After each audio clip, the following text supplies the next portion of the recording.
गुंडा गर्दी हमारे शहर में इस कदर बढ़ गई है कि किसी महल्ले में रहने वाले शरीफ लोगों के लिए जीना दूभर हो गया है।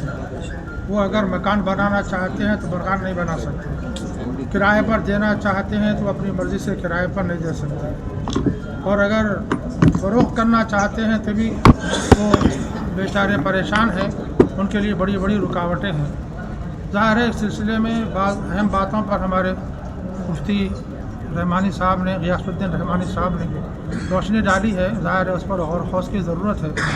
मेरा मानना ये है कि मसाजिद के निज़ाम को ज़िंदा किया जाए, ऐसे ज़िंदा किया जाए कि फजर की नमाज में पूरे महल्ले के लोग हाजिर रहें। इस सिलसिले में एक ऐसी कमेटी बनाई जाए जो नमाज की दावत दे और लोगों को मस्जिद तक लाए, बड़ों को भी, नौजवानों को भी और बच्चों को भी। इंशाअल्लाह इससे बड़ी इस्लाह होगी और इस कोशिश से उन लोगों तक पहुंचना भी आसान हो जाएगा जो गुंडा गर्दी में नाम रखते हैं और जो दहशत फैलाते हैं, उन तक भी पहुंचना आसान होगा। जब मस्जिद से जुड़ेंगे तो इंशाअल्लाह उनमें अल्लाह का डर और खौफ पैदा होगा। नमाजी बनेंगे तो इंशाअल्लाह वो नमाज जो है बहुत से मुनकरात फ़वाहिश के रोकने का ज़रिया बनेगी। लेकिन हमारी मस्जिदें ख़ास तौर पर फजर में मस्जिदें मरसिया ख़्वाह के नमाजी न रहे का मंजर पेश कर रही हैं। हमारा फोकस, हमारी कोशिश ये है कि हमारी मस्जिद सज्जे मरमर की बन जाए और ख़ूबसूरत बन जाए, एसी लग जाएँ। हमने समझ लिया है कि मस्जिद तामीर करने का यही एक मंशा है, हालांकि ये मंशा नहीं है। मस्जिद को आबाद करना, आबाद रखना ये अहम तरीन मकसद है। यही वजह है कि हमारे माशरे में बेदीनी आम है। शादी ब्याह के उन्वान से हर किसी भी उन्वान से हो हमारे पास बेदीनी आम है। और एक ख़ास तौर पर तवज्जो की ज़रूरत है। जब तक मुसलमान गरीब थे, यहाँ किसी के पास माल दौलत नहीं थी, तो शादियाँ सब सीधी शादियाँ करने पर मजबूर थे। लेकिन बाहर जाने का रास्ता खुला है, अल्हम्दुलिल्लाह अल्लाह ने फरागत अता फरमाई है। लेकिन मुसलमान उसका गलत फ़ायदा उठा रहे हैं और वो अपने जो कुछ कमाए हैं वो कुछ कमाने में शुमार नहीं है वो। हालांकि दुनिया में दौलतमंद बहुत बड़े दौलतमंद हैं, लेकिन ये मामूली दौलत आ गई तो ऐसे इतरा रहे हैं कि वो फ़ख्र वबाहत में पड़ गए हैं। ज़ाहिर है इनके अंदर जब तक दीनदारी जो बुनियाद है वो पैदा न हुई होगी, कोई इस्लाह काम नहीं आ सकती। ये गोया ये सारे तजावीज़ पर गौर करना ऐसे ही है जैसा झाड़ के पत्तों पर पानी डालकर गर्द को दूर करना है। जब तक उसकी बुनियाद में पानी नहीं पहुंचाया जाएगा जड़ों में, उस वक्त तक झाड़ की तरोताज़गी मुमकिन नहीं है। तो इसलिए इन चंद बातों को ज़रूर पेश नज़र रखें और कोशिश करें।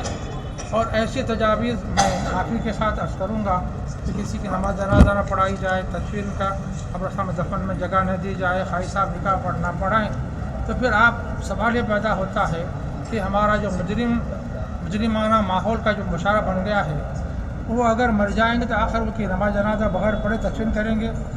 मुसलमानों को कब्रिस्तान जगह नहीं देंगे तो कहाँ दफन करेंगे, ये सवाल है। इसलिए बुनियाद की तरफ तवज्जो दी जाए, बुनियाद की इस्लाह होंगी तो सारी चीज़ों की इस्लाह होगी।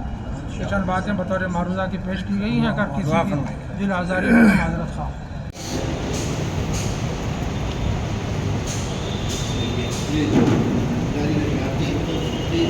ऐसे बहुत सारे ख़ानदानों से मुलाकात होती है, आकर शिकायत करते हैं कि हमारा बच्चा रात में देर से जा रहा, देर से आ रहा नहीं, घूम रहा फिर रहा। तो ये इसके लिए जो है ये कोई एक दिन 2 दिन में ये मसले का हल नहीं हो सकता है। इसके लिए हम सबको मिल के इसके लिए एक लॉन्ग टर्म प्लानिंग करना पड़ेगा। उस पर अगर हम काम करें तो उसका असर आने वाले महीनों और सालों में नज़र आएगा। यकीनी तौर पे आज की तारीख में इसके लिए आवाज़ उठाना है तो सबसे पहली आवाज़ हमारी जाएगी हुकूमत के ऐवानों तक, क्योंकि लॉ एंड ऑर्डर उनके पास है। तो जब लॉ एंड ऑर्डर कत्ल की वारदातें हो रही हैं तो सारे हैदराबाद शहर में एक तूफ़ान मच गया है। जैसा कि आप जानते हैं कि कारोबार बनिस्बत पिछले सालों से कुछ 5-6 साल से कोरोना वायरस के बाद से ही कारोबार गिरे हुए, तो तमाम कारोबारी परेशान। और खुसूसन हमारे पुराने शहर में तो कारोबार आपको मालूम है रात में ज़्यादा होता है। और हमारे समाज में, हमारे अपने माशरे में ये सबसे बुरी बात हो गई है कि दिन शुरू हो रहा 11-12 बजे, दुकान खुल रही 1 बजे और जा रहे कारोबार के लिए 12-1 बजे के बाद और दुकान पे गिराक आ रहा मगरिब के बाद। बहुत सारे कारोबारी ये शिकायत कर रहे हैं कि मगरिब के बाद तो गिराक आना शुरू हो रहा, 11 बजे के बाद ज़्यादा हो रहा, लेकिन अब इस तरह से उनके साथ में मामला तय हो जाने से ये कारोबारियों पर भी बहुत बड़ा असर होगा। जी, सबसे अहम बात जो हमारी अपने है वो हमारे अपने सफ़ों में इस्लाह की ज़रूरत है। उसके लिए सबसे अहम चीज़ ये है, जो इतने हम सब है यहाँ पर जमा है, सभी ये तय करें कि शादियों में 11 बजे के बाद दूल्हा आया या 12 बजे के बाद दूल्हा, ऐसी शादी में हम नहीं जाए, क्योंकि अक्सर हम लोगों को बुलाते हैं खुद में निकाह पढ़ने के लिए, दुआ के लिए बुलाते हैं। तो मैं तो अपनी तौर पे ये बार बार कह रहा हूँ, और इशा के बाद अगर दूल्हा आया तो हम आएंगे, अगर 11 बजे आया तो नहीं आएंगे। ये हमको अपने तौर पे भी करना पड़ेगा। रात के 4 बजे तक जो है वो 12 चल रही, बाजे बज रही और कबाब महल्ले को परेशान कर रहे हैं। तो मगरिब के साथ असर में या ज़ोहर में निकाह मस्जिद में हो जा रहा, दूल्हे में आप पहुँच रहे 12 बजे, तो उसके बाद वो शादी खाने से वो रिटर्न हो रहे हैं, ख़वातीन भी आ रहे हैं, मर्दाना भी आ रहा, तो ये नए नए मसाइल पैदा हो सकते हैं। ये चीज़ों पे भी हमको ज़रूर काम करने की ज़रूरत है। और रही बात नौजवानों में बेरोज़गारी और तालीम से दूरी, ये तमाम फसादों की जड़ है, तो इसके ऊपर हमको काम करने की ज़रूरत है। और रही बात हुकूमत की, तो उनसे गुजारिश करता हूँ कि आप जो है इन वारदातों के बहाने मोटरसाइकिलों पर, चालानों पर और दीगर तरीक़ों से अवाम पे जुल्म मत करिए। आप अपनी नाकामी को छुपाने के लिए अवाम पे जुल्म मत करिए, अवाम को तंग मत कीजिए, उनको भी सीधा जीने दीजिए और साथ में अवाम को लेके चलिए। और हम सब आपके साथ हैं, हुकूमत का हम साथ देंगे, जो भी मुश्किल हो सकती है। हमारी अपनी ये जो बिरादरी है वो तमाम कोऑपरेशन करने तैयार है, लेकिन आवाम को सुकून देना ज़रूरी है, और हम अपने लोगों के साथ जो करना है वो हम सब करेंगे इंशाअल्लाह। अस्सलामु अलैकुम रहमतुल्लाहि व बरकातहू। आज जामे मस्जिद दारुल शिफा में शहर हैदराबाद के उलमा इकराम और मशाइख उज़्ज़ाम और ज़िम्मेदार हज़रात का एक इजलास मुनक़िद हुआ, जिसमें शहर हैदराबाद में हो रहे क़त्ल व गारतगिरी और ड्रग का इस्तेमाल, नशे का इस्तेमाल और इसके सद्देबाब के लिए चंद तजावीज़ जो है ना रखी गई है और एक क़रारदाद भी मंजूर की गई है। मुख्तलिफ़ हज़रात ने अपने अपने तजावीज़ को पेश किया, लेकिन सबसे अहम बात यह है कि अगर क़ानून चाहता है, हुकूमत चाहती है, तो शहर में ऐसे वाक़यात क़तई नहीं हो सकते।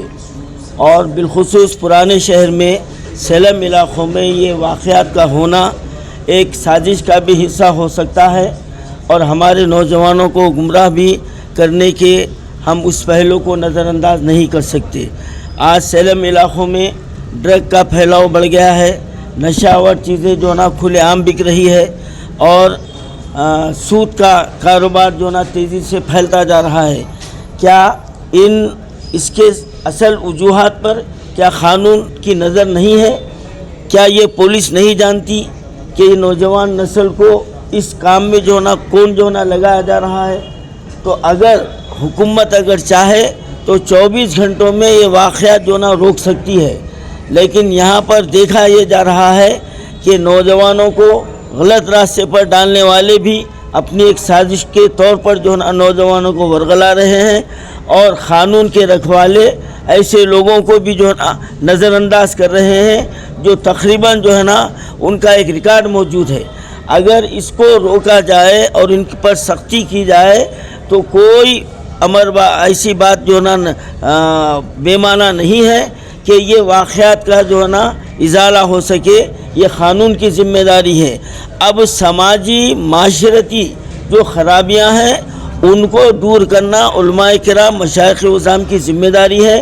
तो इस्लाह माशरे के तौर पर इसके लिए जो है ना जलसों का इनेकाद करना और जो है ना ग्रुप मीटिंग रखना, कार्नर मीटिंग रखना, ये जो है ना यहाँ पर जो है ना इसके बारे में तय हुआ है। और हर महल्ले वाली सतह पर एक कमेटी को क़ायम करने का भी यहाँ पर ऐलान किया गया है। لیکن تمام باتوں کے علاوہ یہ بات بھی جو ہے نا سر فہرست رہی ہے کہ حکومت تلنگانہ اور ریاستی پولیس اور بالخصوص شہر حیدرآباد کی پولیس ان واقعات پر کڑی نظر رکھتے ہوئے خاتیوں کے خلاف کارروائی کرے. عام شہریوں کو اس کے بہانے جو ٹارگٹ کیا جا رہا ہے, جو نوجوان بچوں کو زدوکوب کیا جا رہا ہے, اس کو جو نا روکنا چاہیے اور خاتون کے خلاف سخت سے سخت کارروائی کی جانی چاہیے. اب یہ ایک ہمارے معاشرتی برائی ہے کہ آج شادی خانے 3-3 4-4 بجے تک کھلے ہیں. نوشہ جو ہے نا 12-1 بجے آتے ہیں. لوگوں کو دکھانے کے لیے, ریاکاری کے لیے عصر کے بعد میں عقد ہوتا ہے اور کرتا پاجامے میں دلہا کے بیٹھ جاتا, پھر وہاں سے گھر میں جا کے اب انہیں بارات کے سامنے ناشتے گاتے 11 بجے جو نا شادی خانے میں پہنچ رہا. ارے کمبختوں کو یہ تو احساس ہونا چاہیے کہ ضعیف العمر لوگ ہے, کوئی شوگر کا مریض ہے, کوئی کسی کا مریض ہے, اب یہ نوشہ آئے تک جو نا سب بھوکے بیٹھے رہیں گے تو ایسی شادی کرتے کیوں؟ سوال یہ ہے. اور پھر جو شہر کے اشخاص ہیں ان سے بھی میری گزارش ہے کہ ایسے شادیوں کا بائیکاٹ کرنا چاہیے اور حکومت تلنگانہ پر یہ دباؤ پولیس پر یہ دباؤ ڈالنا چاہیے کہ 12 بجے کے بعد سے کوئی شادی خانہ کھلا نہ رہے اور جو بھی کھلا رہے گا اس کے خلاف کارروائی ہونی چاہیے.